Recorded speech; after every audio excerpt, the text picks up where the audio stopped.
Hello again, I'm Carol Off. And I'm Barbara Budd. This is As It Happens, Part 2.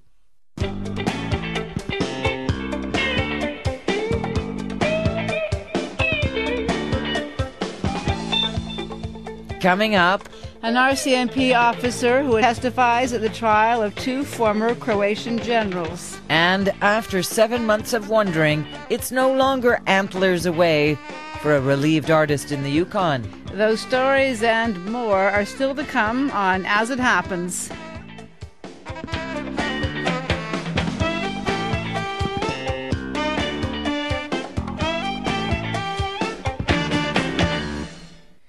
Shane Wilson spent years carving the elaborately detailed sculpture of a moose skull and antlers that he called Yukon Seasons. He then presented the artwork as a gift to the city of Whitehorse, the community that had nurtured him as an artist. But apparently someone wanted to nurture the sculpture itself, in private, because last September it was stolen in the dead of night from its home in the Canada Games Centre. Shane Wilson thought he'd never see Yukon Seasons again. But today, the stolen antlers are back where they belong. We reached Mr. Wilson at his home in Nanaimo, BC. Mr. Wilson, how did it feel when you found out that the RCMP had recovered your sculpture? I was totally thrilled. It was an amazing, out-of-the-blue kind of call. I hadn't expected that it would ever be found.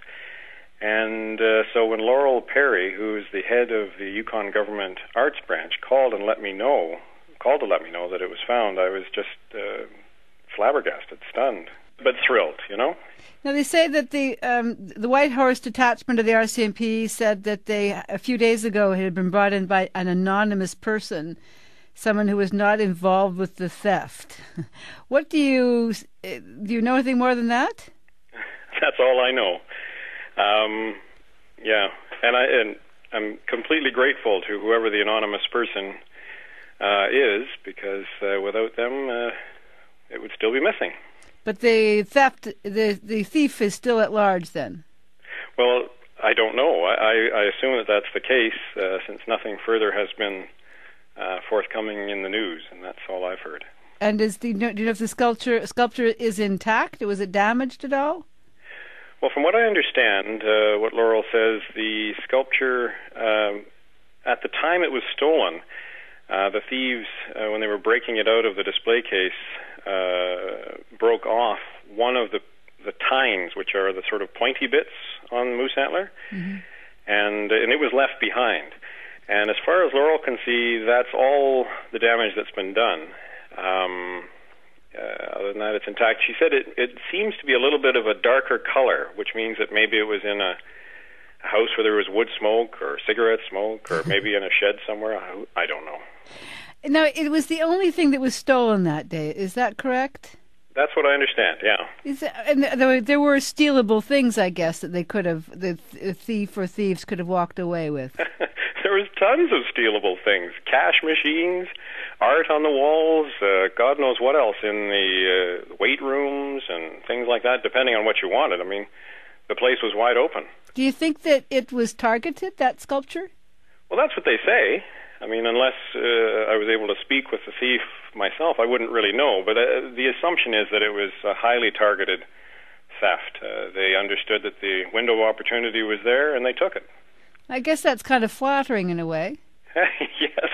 As I said at the time, the sense of loss was tremendous, but it was kind of a backhanded compliment. What was your reaction when you had learned that it was stolen? Well, I was devastated. I mean, as anyone would be.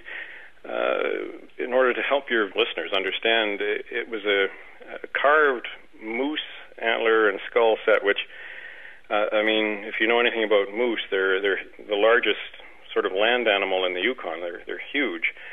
And the carving of it took about 3 years of my life. So the intention was to have it displayed in perpetuity in the Yukon, and that hope was dashed when the thief took off with it. So, anyone working on something for 3 years would be devastated if it was lost, I'm sure. The piece is called Yukon Seasons, right? Yes. Describe what the imagery that's carved into it. I've seen it on the internet. It's just quite beautiful. Well, thank you.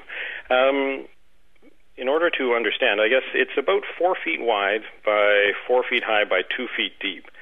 And it's a full moose antler and skull combination. In taxidermical sort of terms, it's called a European mount, in other words. So the skull and the antlers are all together.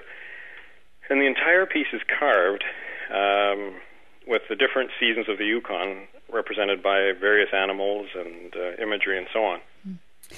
You're living in Nanaimo now, you say? Mm-hmm. So are you going to go up and see Yukon Seasons, see how it, see the sculpture and see what would happen to it? Well, I'd love to at some point. I think I'm going to go back this summer, and I'll probably stop off and see it then. And are you waiting to hear news about who stole it, or do you care? Well, I'm just thrilled that it's back. I mean, as an artist, when you create something, you put everything into it. You put yourself into it. And so really it's like a part of me has come back, I feel whole again. And that for me is the prize. The fact that it's there for people in the Yukon and others who visit the Yukon to see, hopefully in perpetuity. Well, that's good news. Yeah, it is. It's great news. Thanks for telling us about the sculpture. Thank you, Carol. I appreciate your interest. Bye, Shane. Okay, bye now. Shane Wilson is a sculptor, and we reached him at his home in Nanaimo, BC.